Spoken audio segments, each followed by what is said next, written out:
মাত্ৰ 10 টকাত এক্স-ৰে আৰু 20 টকাত ব্লাড টেষ্ট, মাত্ৰ 500 টকাত চিটি স্কেন আৰু 3000 টকাত MRI, মাত্ৰ 500 টকাত ডায়ালিসিস আৰু 550 টকাত নৰ্মেল ডেলিভাৰী, মাত্ৰ 1200 টকাত হয় সিজাৰিং। য'ত যোৱা নহয় হিন্দু মুছলমান, এই সুবিধা কেৱল আসাদুদ্দিন ওৱাইচিৰ হস্পিটেলত। কিমান যে সুবিধা দিব পাৰে এজন মুছলমান ব্যক্তিয়ে।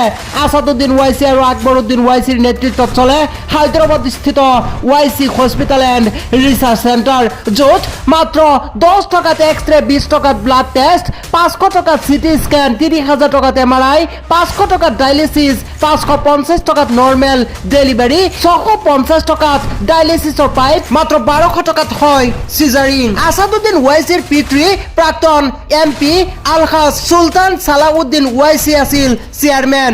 বৰ্তমান আসাদুদ্দিন ওৱাইচিৰ পিতৃৰ মৃত্যুৰ পাছত ভাতৃ আকবৰুদ্দিন ওৱাইচি আৰু আসাদুদ্দিন ওৱাইচিৰ নেতৃত্বত চলে ওৱাইচি হস্পিটেল এণ্ড ৰিচাৰ্চ চেণ্টাৰ। এইখন অৱস্থিত হায়দৰাবাদৰ কাঞ্চনবাগত।